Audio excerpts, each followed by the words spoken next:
Assalamualaikum warahmatullahi wabarakatuh. Selamat datang di channel Nasihat Kehidupan, channel yang selalu setia menemani Anda dengan kisah-kisah dan cerita yang menarik, seperti kisah berikut ini yang berjudul Ajaran Kejawen tentang Hakikat Hidup Manusia. Konsep ajaran kejawen asli tentang kehidupan dan ketuhanan. Pandangan kejawen tentang makna hidup manusia di dunia ditampilkan secara rinci, realistis, logis, dan mengena di dalam hati nurani. Hidup ini diumpamakan hanya sekedar mampir ngombe atau mampir minum. Hidup dalam waktu sekejap dibandingkan kelak hidup di alam keabadian setelah raga ini mati. Namun tugas manusia sungguh berat, karena jasad adalah pinjaman Tuhan. Tuhan meminjamkan raga kepada ruh, dan ruh harus mempertanggungjawabkan barang pinjamannya itu. Konsep ajaran kejawen asli tentang kehidupan dunia. Pada awalnya, Tuhan yang Maha Suci meminjamkan jasad kepada ruh dalam keadaan suci. Apabila waktu kontrak atau peminjaman telah habis, maka ruh diminta pertanggungjawabannya, di mana ruh harus mengembalikan jasad pinjamannya itu dalam keadaan suci seperti semula.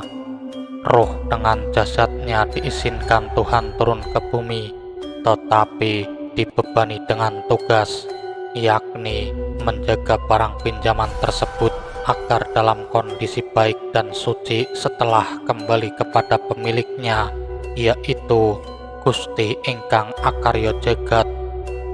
Ruh dan jasad menyatu dalam wujud yang dinamakan manusia, tempat untuk mengekspresikan dan mengartikulasikan diri manusia adalah tempat pinjaman Tuhan, juga yang dinamakan bumi berikut segala macam isinya, atau disebut marcapada. Karena bumi bersifat pinjaman Tuhan, maka bumi juga bersifat tidak kekal. Betapa maha pemurahnya Tuhan, Dia bersedia meminjamkan jasad berikut tempat tinggal dan segala isinya menjadi fasilitas manusia yang boleh digunakan secara gratis.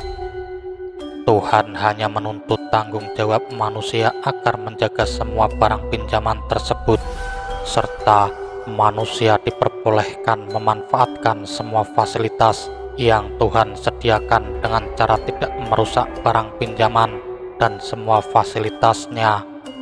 Itulah perjanjian gaib antara Tuhan dengan manusia sebagai makhluknya.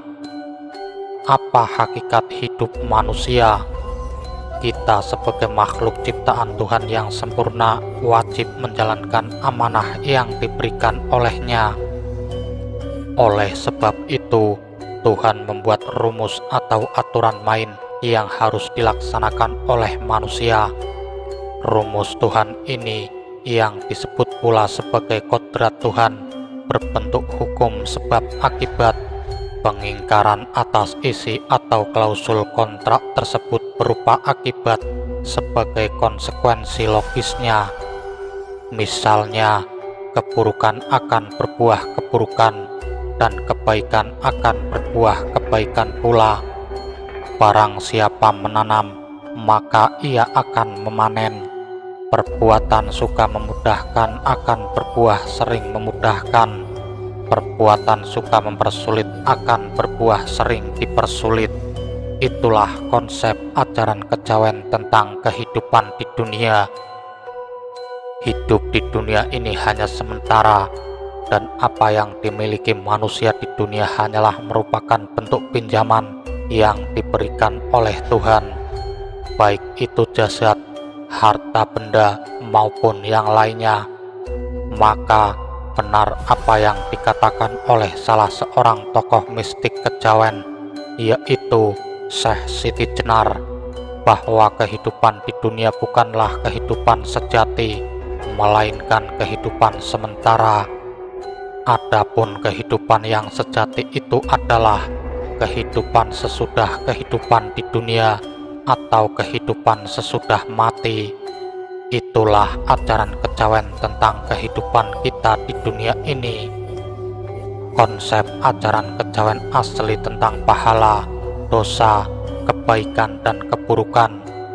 Pahala, dosa, kebaikan, dan keburukan merupakan 4 hal yang saling bersinergi. Maksudnya, pahala merupakan buah ganjaran dari kebaikan, sedangkan dosa adalah buah ganjaran dari keburukan. Dalam agama apapun, ajaran konsep seperti ini hampir sama. Perbuatan baik atau kebajikan akan mendatangkan pahala, sedangkan perbuatan buruk atau perbuatan yang tidak baik atau dalam arti melanggar norma agama akan mendatangkan dosa. Lalu, seperti apakah sebenarnya konsep pahala, dosa, kebaikan, dan keburukan itu dalam mistik kejawen? Ajaran kejawen tidak pernah menganjurkan seseorang menghitung-hitung pahala dalam setiap beribadah atau kebaikan. Pada kebudayaan kejawen, motivasi beribadah atau melakukan perbuatan baik kepada sesama bukan karena tergiur surga. Demikian pula dalam melaksanakan sembahyang, menyembah kepada Tuhan yang Maha Suci, bukan karena takut neraka dan tergiur iming-iming surga. Ajaran kejawen memiliki tingkat kesadaran bahwa kebaikan-kebaikan yang dilakukan seseorang kepada sesama bukan atas alasan ketakutan dan intimidasi dosa dan neraka, melainkan kesadaran murni bahwa setiap perbuatan baik kepada sesama merupakan sikap adil dan baik pada diri sendiri. Kebaikan kita kepada sesama adalah kebutuhan diri kita sendiri. Kebaikan akan berbuah kebaikan, karena setiap kebaikan yang kita lakukan kepada sesama akan kembali untuk diri kita sendiri. Bahkan, satu kebaikan akan kembali pada diri kita secara berlipat. Demikian pula sebaliknya, setiap kejahatan akan berbuah kejahatan pula. Apabila kita suka mempersulit orang lain, misalnya, maka dalam urusan-urusan tertentu kita akan sering menemukan kesulitan. Dan jika kita suka menolong dan membantu sesama, maka hidup kita pun akan selalu mendapatkan kemudahan. Ajaran kejawen menanamkan keikhlasan.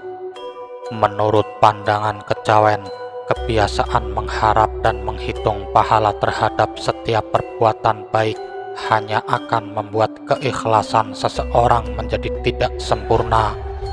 Kebiasaan itu juga mencerminkan sikap yang serakah, lancang, picik, dan tidak tahu diri. Ajaran kejawen, hal ini dikarenakan menyembah Tuhan adalah kebutuhan manusia, bukan kebutuhan Tuhan. Ajaran kejawen memandang bahwa seseorang yang menyembah Tuhan dengan tanpa mengharapkan akan mendapatkan pahala atau surga dan bukan atas alasan takut dosa atau neraka adalah sebuah bentuk kemuliaan hidup yang sejati. Terus, apa tujuan kita sembahyang? Menyembah Tuhan atau sembahyang tidak lain sebagai cara mengungkapkan rasa berterima kasih kepada Tuhan.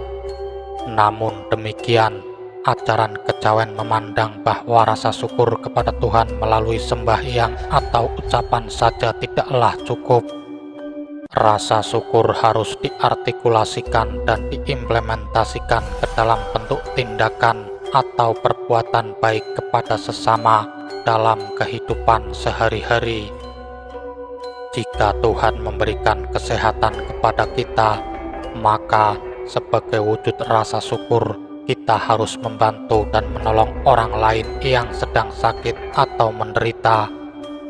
Itulah pandangan yang menjadi dasar kejawen, bahwa menyembah Tuhan dan berbuat baik kepada sesama bukanlah kewajiban pemerintah, yang datang dari Tuhan, melainkan diri kita sendiri yang mewajibkannya.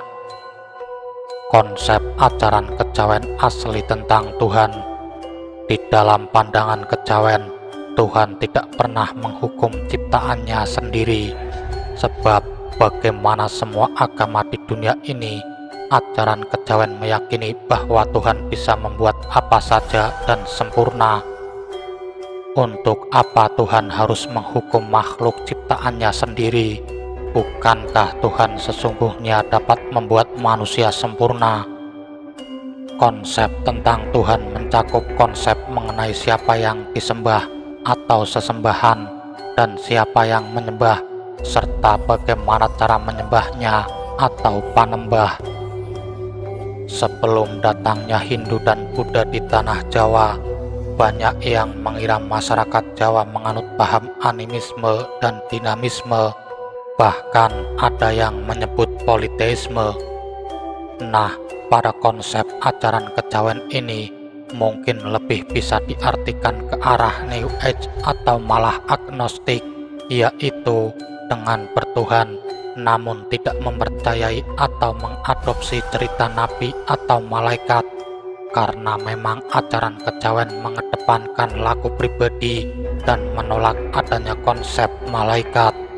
Sebagaimana yang ditelusuri oleh Profesor Purbacaraka dan termasuk dalam kitab Tantu Panggelaran, konsep awal Tuhan Jawa adalah Tunggal atau Esa, yaitu Sang Hyang Tunggal atau Sang Hyang Wenang yang merupakan Maha Esa.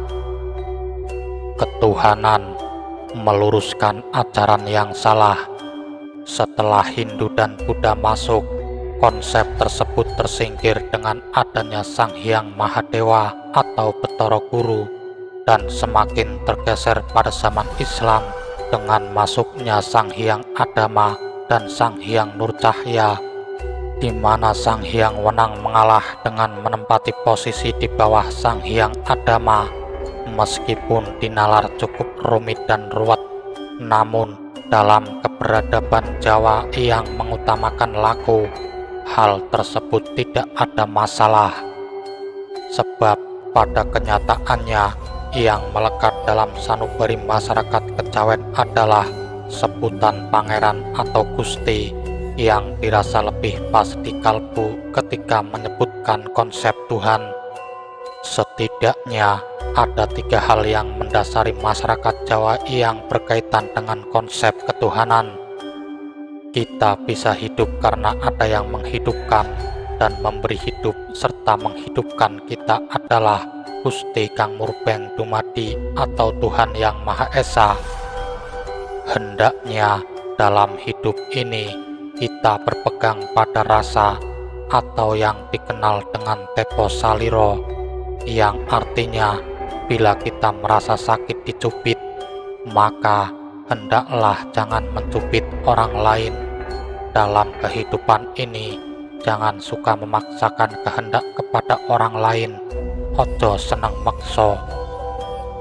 Nah, bisa disimpulkan bahwa ajaran kejawen tentang ketuhanan adalah membahas siapa diri kita ini dan apa tujuan kita di dunia ini. Kemudian masyarakat kejawen juga mempercayai bahwa Tuhan merupakan maha segalanya. Karena itu, mereka mengatakan jika Tuhan perlu dibahas keberadaannya, karena dia tan keno kinayangan, yang artinya tidak bisa disimbolkan ataupun dibayangkan wujudnya. Meski demikian, masyarakat Jawa tetap melakukan semua perintah Gusti dengan melakukan ritual sembahyang, sehingga mampu mengalami sebuah puncak pengalaman religius yang disebut manunggaling karso kaulo lan karso Gusti, yang mana orang tersebut akan mempunyai kemampuan yang tidak dimiliki oleh manusia biasa. Kemampuan itu dapat diperoleh dengan laku spiritual. Demikianlah penjelasan tentang konsep ajaran kejawen asli tentang kehidupan dan ketuhanan. Semoga Dengan ini, kita memiliki wawasan yang luas tentang ilmu kejawen. Terima kasih sudah menyimak dari kisah yang kami sajikan. Semoga kisah ini bermanfaat bagi kita semua, dan nantikan kisah-kisah yang menarik lainnya. Wassalamualaikum warahmatullahi wabarakatuh.